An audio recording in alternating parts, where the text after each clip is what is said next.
Students of class 11, today I am explaining you chapter 5 demand analysis. Start explaining of demand analysis कि demand क्या होता है। Demand के बारे में आपको मैंने नोट्स भेज रखा है, 3 पार्ट में नोट्स भेज दिया आपको। डिमांड एनालिसिस का नोट्स, डिटरमिनेंट ऑफ डिमांड के नोट्स, साथ में आपको मैंने भेज रखा है लॉ ऑफ डिमांड।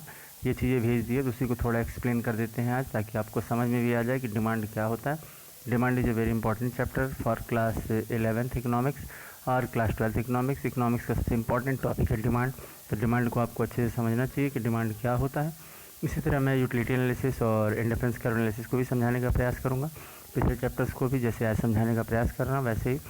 तो आज हम डिमांड एनालिसिस के बारे में थोड़ा बहुत जानेंगे कि डिमांड एनालिसिस क्या होता है, इसी को एक्सप्लेन कर रहा हूँ मैं। What is the demand? सबसे पहली बात, डिमांड क्या होता है? तो जैसे आपके नोट्स में लिखवाया गया था, demand arises out of following 3 stages things: desire और want of commodity, ability to pay and willingness to pay. ठीक, only when all these 3 things are present there consumer present his demand in the market. कहने का तो demand क्या होता है, demand के बारे में, डिमांड अराइज कैसे होता है।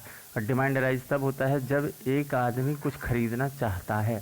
अगर कोई सामान खरीदना चाहता है, साथ में उसके पास पैसे हों खरीदने के, एबिलिटी टू पे, यानी कि वो एबल हो, वो पे कर सकता है। And third thing, willingness to pay, और पे करना चाहता भी हो। जैसे मान लीजिए अगर आपको कार चाहिए, आप कार खरीदना चाहते हैं, लेकिन कार के लिए पैसे नहीं है आपके पास, तो वो डिमांड नहीं कहलाएगा। दूसरी बात, आपके पास पैसे भी हैं कि आप कार खरीद सकते हैं, बट आप खरीदना नहीं चाहते हैं, विलिंगनेस टू पे, आप देना नहीं चाहते हैं पैसा, आप नहीं खरीदना चाहते हैं, यानी कि आपकी चाहत है कि मेरे पास एक कार हो। डिज़ायर का मतलब आपके पास कार की चाहत हो। एबिलिटी टू पे, एबिलिटी टू पे का मतलब क्या हुआ कि आप एबल हो कि आप उतना पैसा पे कर सकते हैं। विलिंगनेस टू पे, लेकिन अब आपको उतना पे करना भी है, कार का पैसा उतना क्या करना है, पे करना है, बट आप पे नहीं कर रहे हैं या पे नहीं करना चाहते हैं, तो उससे डिमांड नहीं होगा। डिमांड कब होगा? जब ये तीनों चीज़ें होंगी, ठीक है ना।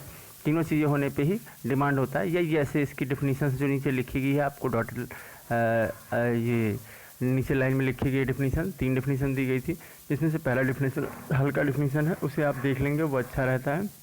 Demand for a commodity is a quantity which is consumer willing to buy at a particular price at particular time. एक पर्टिकुलर टाइम पर, किसी पर्टिकुलर प्राइस पर जब कोई कंज्यूमर कोई भी चीज़ खरीदने को तैयार हो जाता है, यानी कि मार्केट में पैसा देने के लिए तैयार हो गया, सामान खरीदने को तैयार हो गया, उस चीज़ को ही हम क्या कहते हैं, डिमांड कहते हैं।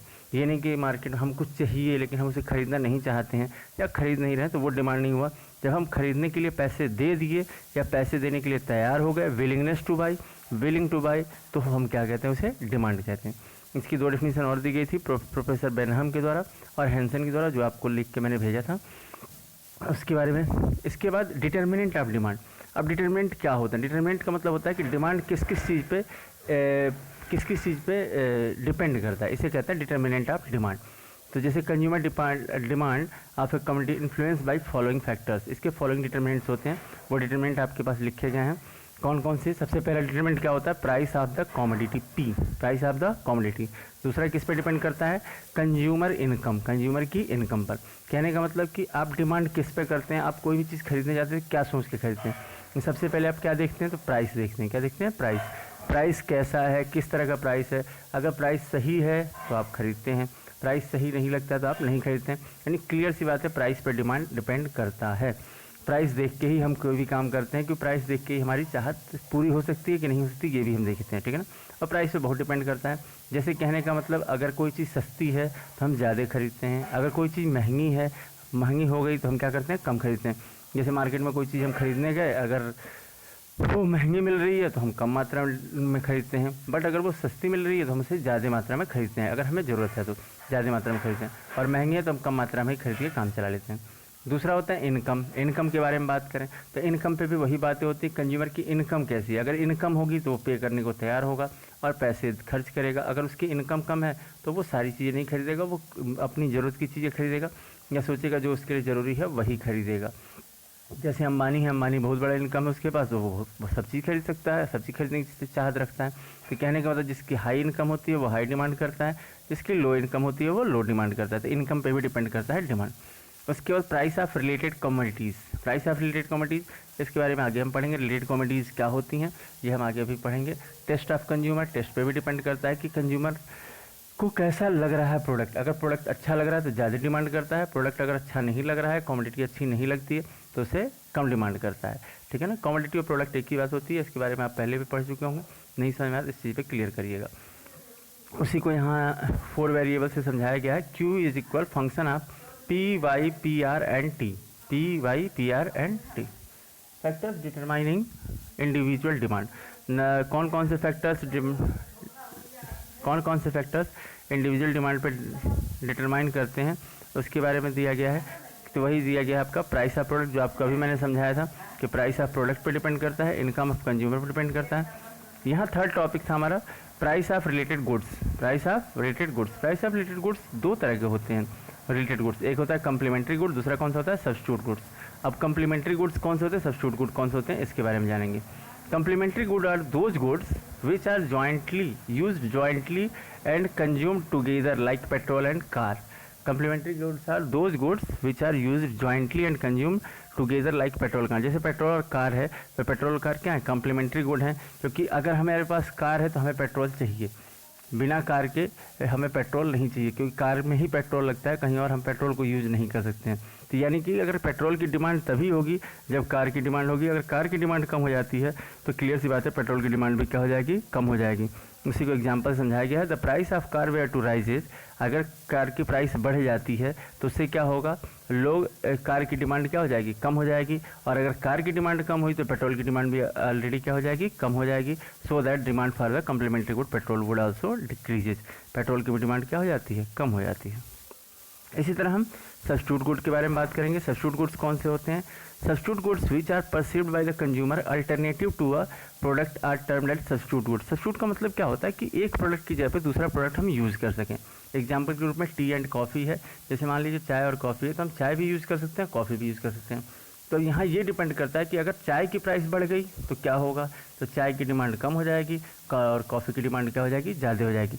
अगर उसकी प्राइस सेम रहे तो कॉफ़ी की प्राइस क्या है, सेम रहे, कॉफ़ी की प्राइस नहीं बढ़ती है, वो वहीं रुकी रहती है। बट चाय की प्राइस अगर बढ़ जाती है तो उससे क्या होगा, चाय की प्राइस बढ़ने के बाद increase in price of T वो डिक्रीजेज इन क्वांटिटी डिमांडेड, तो चाय की डिमांड कम हो जाएगी और लोग कॉफ़ी पीना क्या करेंगे, शुरू कर देंगे। ये चीज़ है। इसके बाद हमारा फोर्थ टॉपिक पॉइंट है कंज्यूमर टेस्ट एंड प्रेफरेंस। इसको मैंने आगे समझाया था आपको पहले भी कि जैसे जैसे अगर टेस्ट अच्छा लगता है लोगों को तो उसको ज़्यादा प्रेफर करते हैं, उसकी डिमांड बढ़ती है। अगर टेस्ट एंड प्रेफरेंस अगर अच्छी नहीं है, लोगों को पसंद नहीं आ रहा है, तो लोग उसको नहीं बाई करते हैं। ठीक है। पांचवा है हमारा expectation of future prices. Future prices का कहने का मतलब क्या है, ये थोड़ा सा है। फ्यूचर प्राइसेस में क्या होता है कि अगर एक कंज्यूमर सोचता है या वो समझ रहा है कि फ्यूचर में किसी भी प्रोडक्ट की प्राइस बढ़ने वाली है, तो वो क्या करता है, ज़्यादा से ज़्यादा सामान खरीद लेता है। तो वही दिया, if future prices expected to rise, अगर फ्यूचर में प्राइस राइज करने वाली है, it's present demand immediately increases, इसकी प्रेजेंट डिमांड क्या होती है, इंक्रीज हो जाती है। इसी प्रकार अगर फ्यूचर में ये if however the price of a product is expected to fall, अगर कोई कंज्यूमर ये सोचता है कि किसी चीज़ की प्राइस घटने वाली है तो क्या करता है, उसे खरीदना बंद कर देता है, उसकी डिमांड उस समय क्या होती है, गिर जाती है। जैसे अगर कभी पता लगता है कि प्याज के भाव आगे बढ़ने वाले हैं या कुछ ऐसा होने वाला है, तो लोग क्या करते हैं, ज़्यादा से ज़्यादा प्याज खरीद के अपने यहाँ रख लेते हैं ताकि फ्यूचर में वो काम आए। लहसुन, प्याज, ये सब चीज़ें खरीद लेते हैं। ये उस पर डिपेंड करता है एक्सपेक्टेशन ऑफ फ्यूचर प्राइसेस पे।